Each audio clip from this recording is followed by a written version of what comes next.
अनंत कोटि ब्रह्मांड नायक सर्वेश्वर पूर्ण परात्पर ब्रह्म असंख्य कल्याण गुणगणनिलय भक्तवांशा कल्पतरु शरणागत वत्सल भक्तवत्सल दीनबंधु दयासिंधु भगवान श्री राधा माधव की असीम कृपा करुणा से हनुमान जी महाराज की परम पावन भावमयी सन्निधि में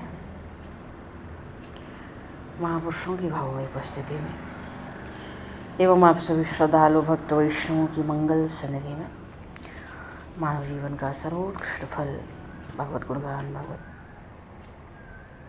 चिंतन का आनंद हम सभी सत्संग के माध्यम से प्राप्त करने जा रहे हैं।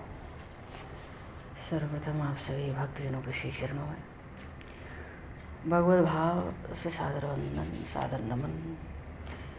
आप सभी को यथायोग्य जय श्री राम जय जय श्री हरि शरणम जय श्री राम जय।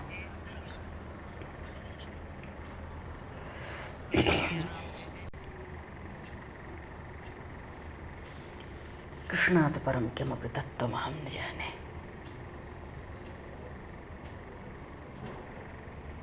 हमारे सद्ग्रंथ कहते हैं, सब महापुरुष एक मत से कहते हैं, भगवत नाम और भगवत चिंतन ही जीव मात्र के उद्धार का कलयुग में एकमात्र उपाय है।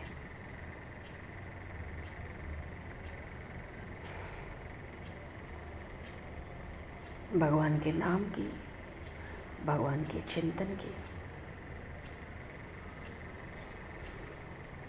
अपार महिमा कही गई है।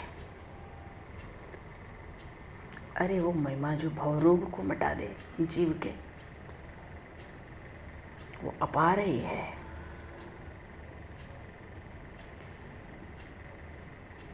और भगवान नाम और भगवान चिंतन में जीव रस पावे, इसके लिए महापुरुषों ने कहा भगवान की लीला कथाओं का आश्रय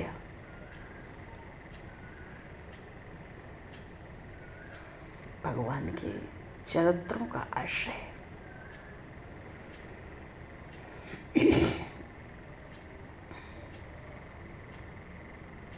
जीव भगवान के चरणों में प्रेम पावे। इतना तो तभी संभव है जब हम अपने जीवन की सब मान्यताओं को त्याग दें और केवल भगवान को अपना माने।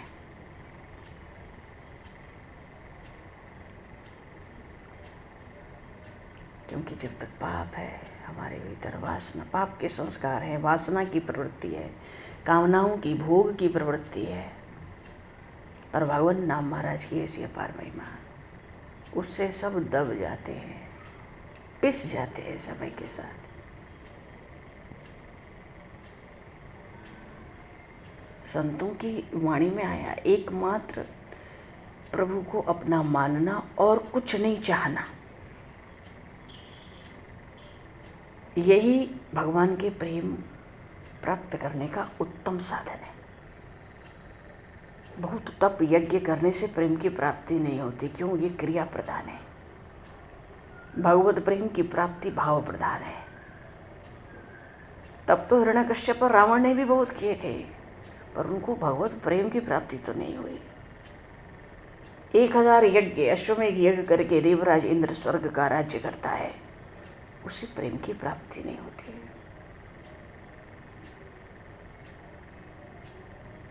वस्तुतः ध्यान और चिंतन से भी प्रेम की प्राप्ति नहीं होती।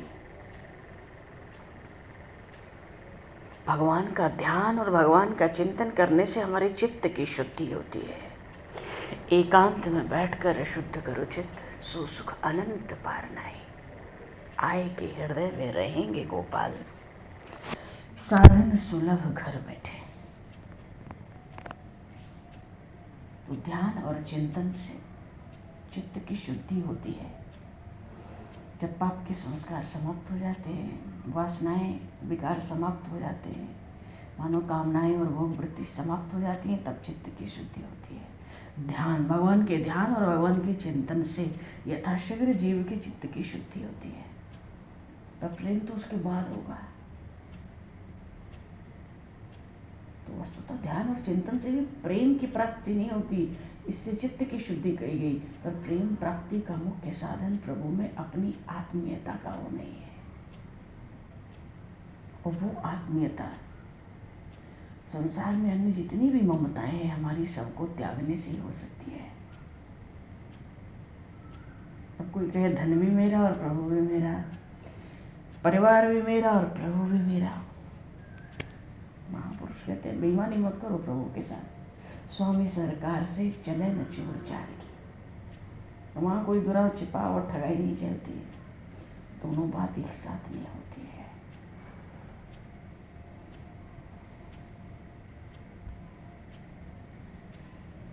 भगवान को अपना मान लेने पर प्रेम का प्रादुर्भाव होना अनिवार्य है। शरीर हमारा रोगी रहता है तब भी हमें कितना प्यारा लगता है। अपना पुत्र काना भी हो तो कितना प्यारा है, मकान अपना टूटा फूटा भी हो तो कितना प्यारा लगता है। पर भगवान तो सर्वगुण संपन्न है, सुख के भंडार है, सौंदर्य के निधान है, निधि है। ऐसे भगवान को अगर हम अपना मान लें तो भगवान में प्रेम कैसे नहीं होगा। प्रेम न जगे तो नहीं हो सकता।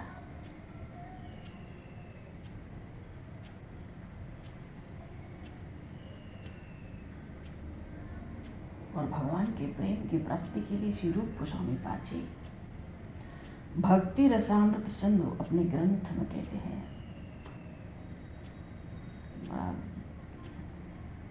ये वही श्री रूप गोस्वामी पाद जी हैं जिन्होंने श्री राम वृंदावन में आज से 550 वर्ष पूर्व श्री गोविंद देव जी महाराज को प्रकट किया था। बोलिए श्री गोविंद देव जी महाराज की जय।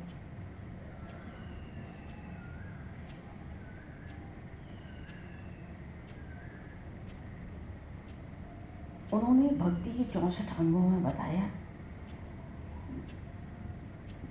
भगवत कथा सर्वोपरि है।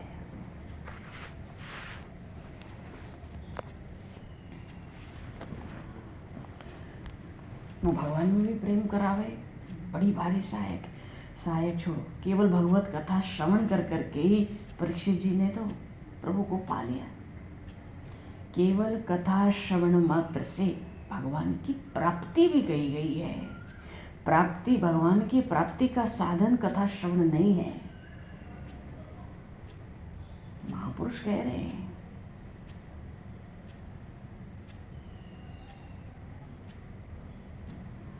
केवल कथा सुनकर भी भगवान की प्राप्ति की है भक्तों ने, प्रेमियों ने। श्रीमद् भागवत में भगवान ने उद्धव जी से कहा, उद्धव तेषु नित्यम महाभागा महाभागेषु मत कथा मत कथा। उद्धव, वे महानुभाव बड़े भाग्यवान हैं जो सतत हमारी कथा सुनते हैं, क्योंकि जितना कथा से जीव पवित्र होता है उतना अन्य किसी साधन से नहीं।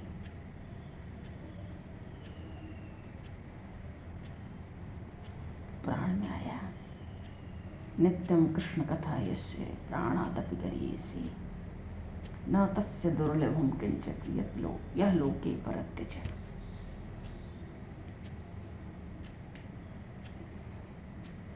भगवान श्री कृष्ण की कथा जिनको प्राणों से प्यारी लगती है उनके लिए श्लोक में परलोक में कहीं कोई कमी नहीं है। न तथा पावनम प्रणाम नारायण कथा यथा। जी जितने भी तीर्थ हैं, ऋषियों के मुनियों के आश्रम हैं, वहाँ जाकर जीव उतना पवित्र नहीं होता जितना भगवान की कथा से पवित्र हो जाता है। पृथ्वी के किसी प्रधान ठाकुर का दर्शन कर लो, ठाकुर जी का, प्रभु जी का, किसी बड़े विशाल मंदिर में किसी स्वयंभू भगवान का जाके दर्शन कर लो। जिस समय हम भगवान का दर्शन करते हैं अब हम चाहे श्री बांके बिहारी जी महाराज का दर्शन करें, या अयोध्या में जाके श्री अयोध्यानाथ का दर्शन करें, या तिरुपति में जाके बालाजी महाराज का दर्शन करें, अन्य अन्य किसी का भी कहने का भाव है, एक के दर्शन से 3 लोक में जितने ठाकुर हैं सबके दर्शन का फल होता है। ये बात लिखी है शास्त्रों में, दृढ़ता से लिखी है। एक के दर्शन से सबके दर्शन का फल प्राप्त हो जाता है जीव को। ऐसे ही कहते हैं, जितना जीव कथा में पवित्र होता है उतना कहीं भी जाकर पवित्र नहीं होता। कहते हैं ना, ब्रज से बाहर जाए कोई पुण्य कमाने तो संभव नहीं है। हाँ, दर्शन कर आओ, घूम आओ, जान आओ जो जानना है, जो जिज्ञासा है शांत कर आओ, पर कोई पुण्य कमाने जाए बाहर, ये संभव नहीं है। श्री पदम विष्णु चरितम सर्वोपद्रव विनाशनम सर्व दुखापशमनम दुष्ट ग्रह निवारणम।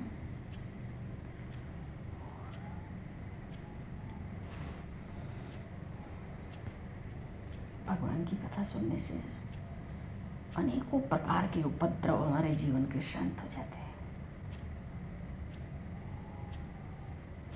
हमारे जीवन का दुख कलेश पाप सबका नाश हो जाता है। जितने दुष्ट ग्रह हैं उन ग्रहों का निवारण भी स्वतः हो जाता है। कैसे महाराज? इतनी शक्ति भगवान की कथा में भरी हुई है।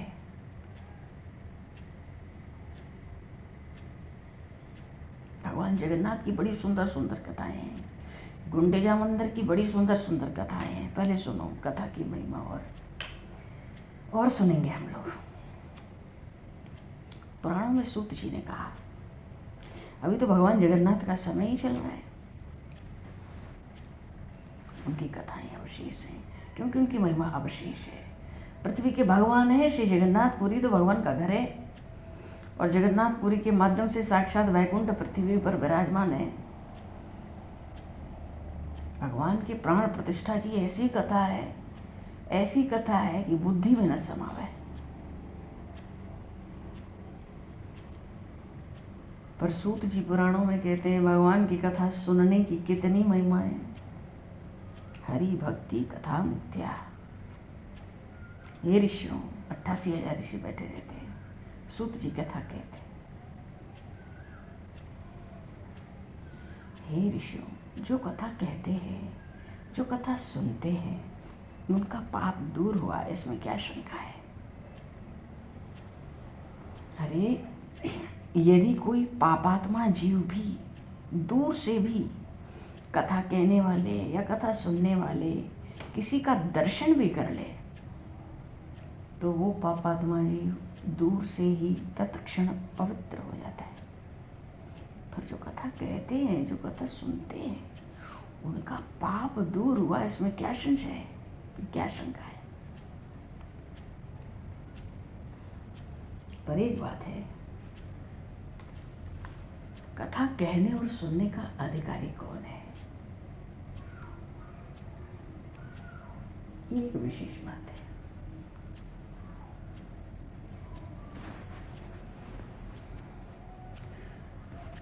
कथा सुनने और कहने का अधिकारी वही है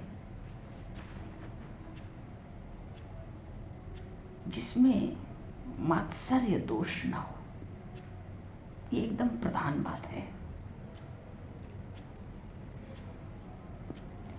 मात्सर्य दोष किसको कहते हैं? जैसे किसी दूसरे का सुख देख के अपने अंदर कोई डाह होना, जलन होना, अपने भीतर दूसरे के सुख से कुछ व्याकुलता हो जाए। अरे, सुख में सुखी होना, दुख में दुखी होना।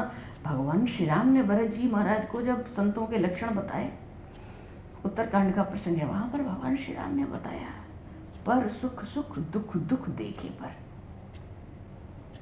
दूसरों के सुख में सुखी होना और दूसरों के दुख में दुखी होना। महर्षि वाल्मीकि ने चित्रकूट में भगवान राम को ये बात कही, सुनाई, तो ये आपके भक्तों के तो यही लक्षण है, दूसरे के सुख में सुखी हो जाना और दूसरे के दुख में दुखी हो जाना, पर भीतर कुछ नहीं रहता है। बोली सियावर रामचंद्र भगवान की जय। जिसमें मात्सर्य दोष न हो,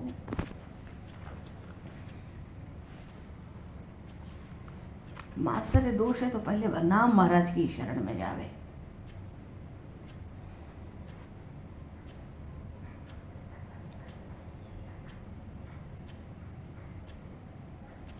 निंदा करने का भी किसी का स्वभाव नहीं होना चाहिए। किसी की निंदा करें या किसी का तिरस्कार करें या उपेक्षा करें, निवृत्ति भी हो तो बहुत बढ़िया है, पूर्ण भक्ति हो तो सर्वोत्तम है। लेकिन आत्म कल्याण में सबसे अधिक बाधक कुछ है तो वो है प्रमाद, आलस्य।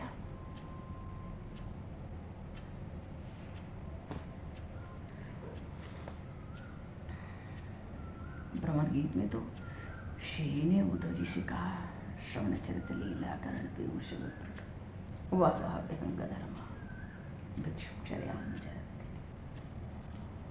अरे उद्धव, जिनकी कथा सुनने से जीव की ऐसी दशा होती है, कैसी? द्वंद्व धर्मावनिष्ठा, सुख दुख लाभ हानि जन्म मरण सब समाप्त। मानो इनका अनुभव समाप्त, इनका भेद समाप्त। यही द्वंद्व धर्म है। इन्हीं 6 को द्वंद्व धर्म कहते हैं। इन्हीं के कारण जीव जीवन भर द्वंद्व में रहता है, सुख दुख लाभ हानि जन्म मरण। श्री जी कह रही हैं भ्रमर गीत में, भागवत में, उद्धव जी से द्वंद्व धर्मावनिष्ठ। और फिर श्री जी कहती है, हम तो उनकी सेवा में रही, लीला में रही, तो हमको क्या निर्गुण सिखा रहा है? गीता जी में भी आया ना, सुख दुख समय कृत्वा लाभ लाभ हो जया जय हो। श्री जी ने उद्धव जी से कहा, अरे उस कथा के आनंद के लिए बड़े बड़े सम्राट पद को छोड़कर जंगल में जाकर भिक्षा से, पशु पक्षी की वृत्ति से जीवन निर्वाह करते हैं। और फिर हम तो उनकी लीला में रही, सेवा में रही, तो हमें क्या निर्गुण देने आया है? भगवान की महारानी रुक्मिणी ने भगवान को पत्र भिजवाया 7 श्लोक लिखकर ब्राह्मण के हाथ से द्वारिका। जब उनके स्वयंवर का प्रसंग आया तो पहले ही श्लोक में महारानी रुक्मिणी लिखती हैं भगवान को। हस्तलिखित पत्र था 7 श्लोकों का। पहले ही बड़ी ठीक से रहे, हाँ, पहले ही क्या कह रहे थे, हाँ, 7 श्लोकों का हस्तलिखित पत्र लिखा, ब्राह्मण के हाथों भेजा द्वारिकाधीश भगवान को। महाराज स्वयंवर में पधारो, और स्वयंवर में भाग लो चाहे मत लो, हमें तो द्वारिका ले जाओ। तो पहले श्लोक लिखा, उस श्लोक का भाव है, हे भुवन सुंदर, मानो त्रिभुवन सुंदर, 14 भुवन 3 लोक में सौंदर्य से। अरे ये भी बात कहना बहुत तुच्छ है भगवान के सौंदर्य के आगे।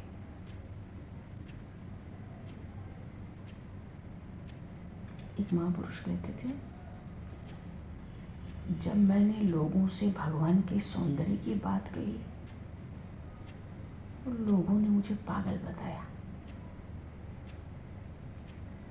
एक महापुरुष कहते थे कि जब मेरी जिह्वा निरंतर भगवान के गुणों का गान करने लगी तो मैंने देखा कि स्वर्गलोक, भूलोक मेरी प्रदक्षिणा कर रहे हैं, मानो मेरी परिक्रमा लगा रहे।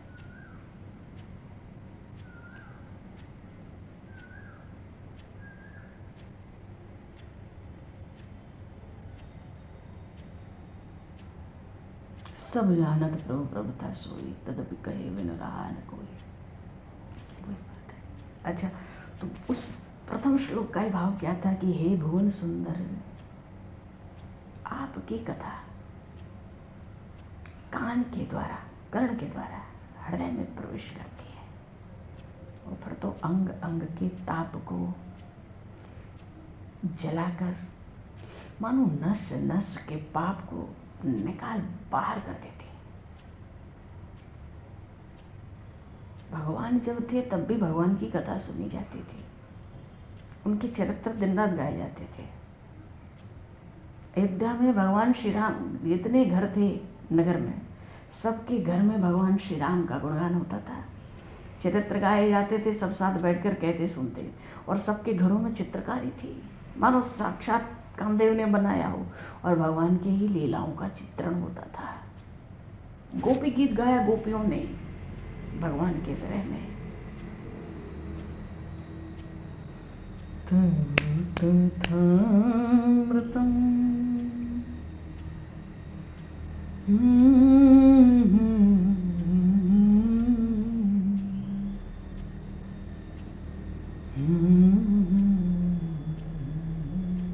वहाँ भी कथा को अमृत कहा।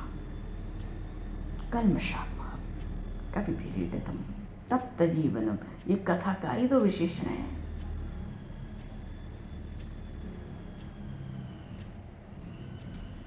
कथा अमृत है, कथा संतप्त जीव को जीवन देने वाली है, सब पापों को हरण करने वाली है, सुनते ही समस्त मंगल देने वाली है।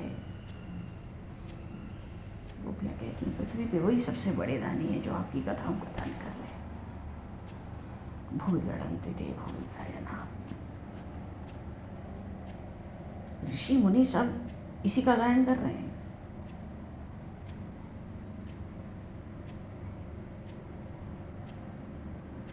और रामचरित्र को तो कहते हैं मुनि मन भावन। गोस्वामी जी लिखे रामचरितमानस में, भगवान श्री राम के चरित्र जो गाते सुनते हैं वहाँ तो मुनि पैदा होते हैं, ऋषि मुनि। रामचरित्र ऋषि मुनियों को पैदा करते हैं। भगवान की कथाओं को हर स्थिति में सुनना परम मंगलमय है। भगवान ने शुद्ध भक्ति का उपदेश दिया, सबसे पहले कह दिया श्रद्धामृत कथायाम में, मेरी अमृतमयी कथाओं में श्रद्धा। शुद्ध भक्ति का पहले लक्षण भगवान कहते हैं श्रद्धामृत कथायाम शश्वन मदन कीर्तन। और वाणी से निरंतर उन कथाओं को सुन सुन के, उन कथाओं में जो भगवान के नाम आए, भगवान के गुण आए, उनका कीर्तन। शश्वन श्वासों के द्वारा, शश्वन मदन कीर्तन। कीर्तन किसका? श्रद्धामृत कथाया, अमृतमयी कथाओं को श्रद्धा से श्रवण करके उनका कीर्तन। अरे एक जगह भगवान ने उद्धव जी से भागवत में कहा, जिस वाणी में मेरी लीला, मेरे चरित्रों, मेरी कथाओं का गुणगान न हो, ऐसी वाणी का न तो उच्चारण करो न श्रवण करो। बस समाप्त हो गई बात। मानो कोई सदग्रंथ लिखा जाए कि बहुत बड़ा सदग्रंथ है, भले उसके लेखक ब्रह्मा जी हो, पर उसमें अगर भगवान का यश वर्णन नहीं है, वैष्णवों के किस काम का है? वो कुछ काम का नहीं है।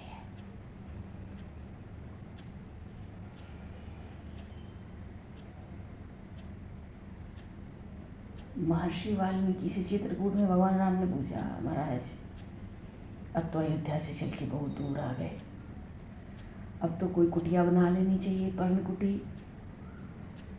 तो आप संकेत कर दें वो स्थान जहाँ ऋषि मुनियों को भी कोई उद्वेग न हो हमारे रहने से।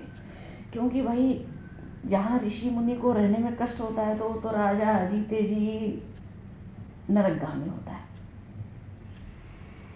जिससे जहाँ सबको आनंद रहे और हम भी कुछ काल निवास कर लें। भाई वनवास भी तो 14 वर्ष का है, तो कृपा करके आप मार्गदर्शन करें, हम कहाँ निवास करें। तो वहाँ महर्षि वाल्मीकि ने पारमार्थिक उत्तर भी दिया और व्यवहारिक उत्तर भी दिया। व्यवहारिक उत्तर कहने का भाव है कि प्रश्न का उत्तर दिया प्रभु को, और पारमार्थिक उत्तर देने का भाव यह है कि तत्व की दृष्टि से प्रभु से कहा, हे रघुनंदन आप कहाँ नहीं हैं? अरे आप अणु अणु में, आप ब्रह्म स्वरूप हैं, आप कहाँ नहीं? और जो कण कण में, अणु अणु में है, उसको रहने का स्थान हम क्या बता सकते? तो ऐसा करो, आप ही पहले ये बता दो कि आप कहाँ नहीं हो, तो आप कहाँ रहो उसको स्थान हम बता देते हैं।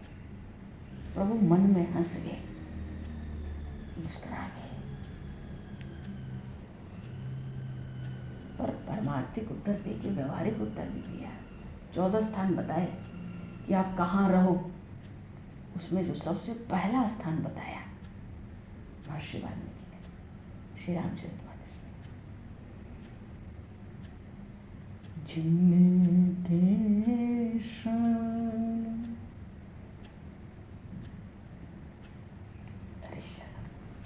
जिनके श्रवण समुद्र समाना कथा तुम्हारी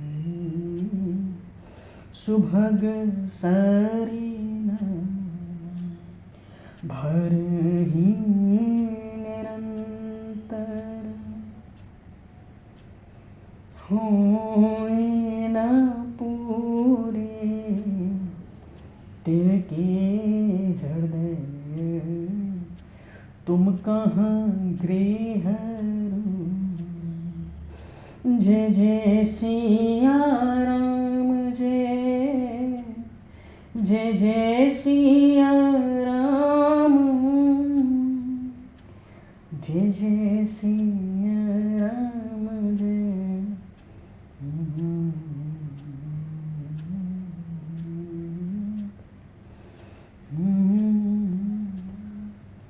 जिनके श्रवण समुद्र समाना, जिन्होंने अपने कान को ही समंदर बना लिया है और आपके एक से एक लीला चरित्र नदियों की तरह उस समंदर में जैसे नदियां प्रवेश करें तो सब लीला चरित्र उस भक्त के कान में प्रवेश कर जाते हैं। कान को ही समंदर बना रखा है, कहाँ जाएंगे।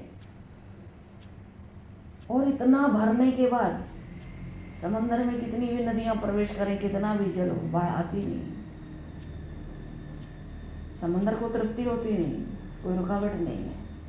इतनी कथा सुन सुन के भी उनको तृप्ति नहीं होती, भर ही निरंतर हो ही न पूरे, दिन रात सुनते हैं फिर भी पूर्ण नहीं होते, तृप्त नहीं होते। ऐसे भक्तों के हृदय में तिनके हृदय तुम कहाँ गृह दूरे, ऐसे भक्तों के हृदय में हे रघुनंदन आपका पक्का मजबूत मकान है, आप वहां से जा नहीं सकते। नदी नद सब कान के द्वारा हृदय में ही तो प्रवेश कर रहे 24 घंटा। ऐसे हृदय में आपका मजबूत सबसे पक्का मकान है, तुम कहाँ गृह दूर है। और भैया ये तो संसार में जीवों की, साधकों की, जिज्ञासुओं की, मुमुक्षुओं की, भक्तों की बात रही। और वो जो सनकादिक बैठे हैं, गोस्वामी जी श्री रामचरितमानस में कहते हैं आसन बसन व्यसन यह तिनहि।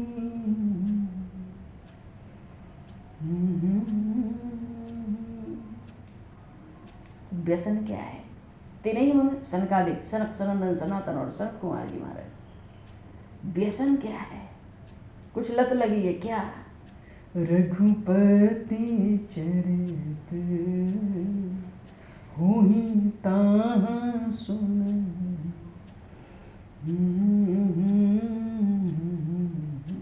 जीवन मुक्त ब्रह्म पर चरित सुनहि तजि ध्यान। जो जीवन मुक्त महापुरुष हैं, सनकादिक जैसे, जीवन मुक्त का अर्थ है जीते जी मुक्त है। 5 वर्ष के बालक दिखते हैं, अबाध्य गति है, सबके पूर्वजों के पूर्वज हैं, ध्यान में मन रहते हैं भगवान के हमेशा, लेकिन कहीं कथा मिल जाए तो चल पड़ते हैं। व्यसन या तेरे लत लगी है उनको, क्या रघुपति चरित्र हो, जहाँ भगवान के चरित्र मिल जाए, कथा मिल जाए, वहीं चलो, वहीं सुनो। जीवन मुक्त है संसारिक भगवान, कर्म बंधन से परे हैं, 5 वर्ष के, बिना वस्त्र के रहते हैं, अबाध्य गति, सृष्टि में सबके पूर्वज, ब्रह्मा जी के मानस पुत्र, अखंड ब्रह्मचर्य। और इतना होने पर भी व्यसन पड़ा है कथा सुनने का। अखंड कथा कहाँ हो गए? सबसे प्रधान रूप से भगवान शेष करते हैं, क्योंकि भाई नीलगिरी पर्वत की तरह वहाँ पे 5 पेड़ नहीं है कि कागभूषण जी की तरह किसी पेड़ के नीचे तो मानसी सेवा कर ली, किसी के पीछे जप कर लिया, किसी के पीछे नीचे स्वाध्याय कर लिया, किसी के नीचे बैठकर ध्यान लगा लिया, किसी के नीचे कथा कर ली। यहाँ तो वो भी चक्कर नहीं है भगवान शेष पर। 1000 मुख 2000 जिह्वा, इतने विषैली भगवान शेष कथा कहते कहते लार टपकती रहती, उसको पूछते थे, पहले सोचते थे इतने देर में तो 2-4 चरित्र कह देंगे, उसको भी पोंछना बंद कर दिया। लार गिरते गिरते कुंड बना। लोगों ने सोचा कैसा भयंकर विष का कुंड होगा, शेष जी का कैसा विष है हलाहल, वो भी 1000 मुख 2000 जिह्वा से ये विष टपक रहा है। कितनी जल्दी जल्दी कथा कर रहे हैं भगवान की। सोचा लोगों ने कैसा भयंकर विष होगा। बाद में पता लगा भैया यही स्वर्ग का अमृत कुंड है। बोलिए श्री शेष जी महाराज की जय। ये भगवान की कथा की महिमा। इतने विषैले शेष जी के मुख से भी कथा प्रकट भई अनवरत, तो अमृत का कुंड तैयार हो गया। भगवान की कथा की। अच्छा, कितनी इतनी आफत में क्यों शेष जी कथा करते हैं? इतनी जल्दी जल्दी जल्दी जल्दी भगवान के चरित्र बोलने की क्या आवश्यकता है? अरे आनंद लेके बोलो, प्रेम से बोलो। अब कोई शेष जी की हो जगह हो तब तो पता पड़े। भगवान ने ब्रह्मांड की रचना की, उठा के ब्रह्मांड को कहाँ रखा? शेष जी के 1000 फण में एक फण पर। वो ब्रह्मांड कैसा दिखता था शेष जी के ऊपर? सरसों के दाने के बराबर। उसको रखने से भी शेष जी रखते व्याकुल हो गए। प्रभु की ओर कातर दृष्टि से देखने लगे। मनो संकेत से पूछते हो महाराज ये मेरे सिर पर कब तक रहेगा? भगवान हंस गए। भगवान ने कहा अरे आप तो हमारी कथाओं के बड़े प्रेमी हैं, आप मेरी कथाओं का गुणगान करो, गान करो। मानो एक ब्रह्मांड का भार शेष जी को, जो सरसों के दाने के बराबर दिखता था, एक फण पे 1000 फण वाले शेष जी, उसका इतना वजन कि उससे कातर हो गए थे शेष जी। महाराज हमारे ही सिर पर क्यों रख दिया? मानो अब कैसे कहें? चलो यही शिष्टाचार है कि कब तक रहेगा, वो भी संकेत में इशारे में पूछ लो। ने कहा तो कथाओं के प्रेमी है, कथा कहो और नित्य नवीन कथा कहना। मानो ये नहीं कि एक अवतार की कथा हो गई तो फिर उसी को बार बार, ये नहीं। तदैव रम्यम रुचिरम नवम नवम, तदैव सत्यम तदैव मंगलम तदैव पुण्यम भगवत गुणोदयम। भगवान की लीला कथा गुणगान ही सत्य है, वही पुण्य है, वही मंगल है। तदैव रम्यम रुचिरम, जितनी बार कहो कथा नई नई मालूम पड़ती है। ध्रुव जी महाराज को 2 अरब वर्ष से ज़्यादा हो गया, पर मालूम नहीं पड़ता है ध्रुव जी की कथा कहें सुने, बार बार भी कहें तो भी नहीं मालूम पड़ता है कि 2 अरब वर्ष पुराना चरित्र है। क्यों? सृष्टि की आदि का चरित्र है। कैसे? अरे मनुष्यों की सृष्टि हुई तब ये चरित्र हुआ ध्रुव जी का। सबसे पहले मनुष्य थे स्वयंभू मनु, उनके पोते हैं, उनके उत्तानपाद के ध्रुव बड़े पुत्र थे। तो सृष्टि, मनुष्यों की सृष्टि आरंभ हुई उसी समय का तो ध्रुव चरित्र है। तदैव रम्यम रुचिरम नवम नवम, सुखदेव जी कह रहे भागवत। तो क्या कह रहे शेष जी? तो भगवान ने कहा कि आप तो कथा के प्रेमी हैं, तो नई नई कथा करो। और हाँ एक बात है कि दोहरा के चरित्र, एक ही चरित्र बार बार घुमा फिरा के नहीं, नई नई कथा करना। ठीक है, शुरू की कथा करना। श्री जी सोचे जल्दी ये चरित्र पूरे हो जाए तो ये ब्रह्मांड को उठा के हम पटक दे नीचे, या प्रभु हमें ले जाए अपनी विरासत। अब कथा का अंत हो तब ना हो। भगवान की कथाओं का जब अंत कर पाएंगे शेष जी, तब तो ब्रह्मांड सिर से उतरेगा, और अंत नहीं होगा तब तक तो रखे रहो। तो भगवान का आदेश पहले ही हो चुका है। इस माने शेष जी जल्दी जल्दी कथा करते। तो पहले लार टपकती थी, अब 2000 जिह्वा चल रही है 1000 मुख के अंदर। भाई कितनी लार टपकती होगी? तो पहले पूछते तो सोचते थे इतने में तो 2-4 चरित्र कह लेंगे, पूछ नहीं बंद कर दिया। लार टपकने लगा तो कुंड बन गया। लोगों ने सोचा देवलोक में बड़ा भयंकर हलाल विष का कुंड है, मालूम पड़ा ये तो अमृत का कुंड है। 6-6 महीना में देवता वहाँ जाते हैं, स्नान करते हैं, देववत में भी स्नान करते हैं, अमृत पान करते चले आते। ऐसे देवता अमर कहलाए। कहो अमर आए के हेतु, भगवान शिव ने देवताओं को कहा अमर तुम लोग बताओ कैसे आए, वही कहलाए, क्या पत हो गई? कहने का भाव है। अब बेचारे शेष जी, अब शेष जी के पास और दूसरा काम नहीं है कि वो मानसी पूजा भी कर लें, जप भी कर लें, स्वाध्याय भी कर लें, ध्यान भी कर लें। वहाँ केवल चरित्र है अखंड। कि राम अमित गुण सागर थाह कि पावे कोय। ठाकुर सुंदर जी ने गौरी से कहा राम अमित गुण सागर। इतने विषैले मुख से निकला तो अमृत बनकर कथा के प्रभाव से वो हलाल विष अमृत हुआ दरिया साहब। इसीलिए तो कहते थे भैया सब अमृत बातों का बात अमृत है संतन के पास। अमृत दरिया कथा अनंत जाको पी पी अमर भय संत। बोली से भक्त वत्सल भगवान की जय। चंद्र मिटे दिनकर मिटे मिटे त्रिगुण विस्तार। दृढ़वत श्री हरिवंश को मिटे न नित्य विहार। भगवान की लीलाएं कोई होके रखी हैं जो पूरी हो जाएंगी एक दिन, वो तो नित्य हो रही हैं। कोई 1 2 10 ब्रह्मांड है, भगवान के तो रोम रोम पर ब्रह्मांड है। कभी नहीं उड़ पाएंगे शेष जी। बोलिए से भक्त वत्सल भगवान की जय।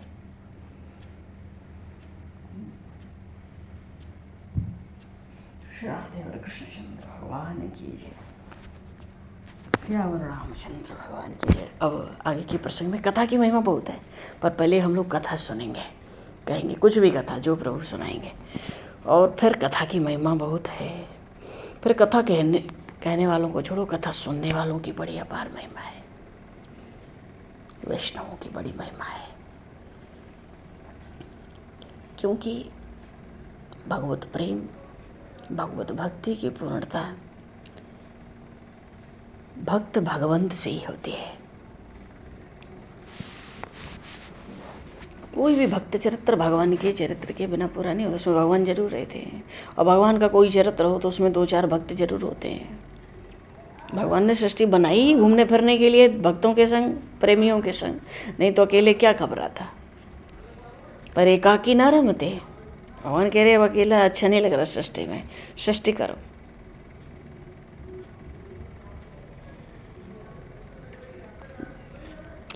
बोलिए श्री भक्त वत्सल भगवान की जय। राम राजा सरकार की जय। श्री गौरी शंकर भगवान की जय। श्री हनुमान जी महाराज की जय। सब संतन की जय, सब भक्तन की जय, सतगुरुदेव भगवान की जय। समय को दृष्टिगत करते हुए बाजी परवाणी को राम वाक्य पुष्पांजलि प्रभु के श्री चरणों में सादर समर्पित। आप सभी को भी यथा योग्य जय श्री राम, जय जय श्री राधे, हरे शरणम। जय श्री राम, जय श्री राम, जय जय श्री राम।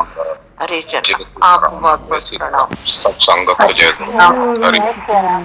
हरि ओम, हरि ओम, जय गुरु महाराज।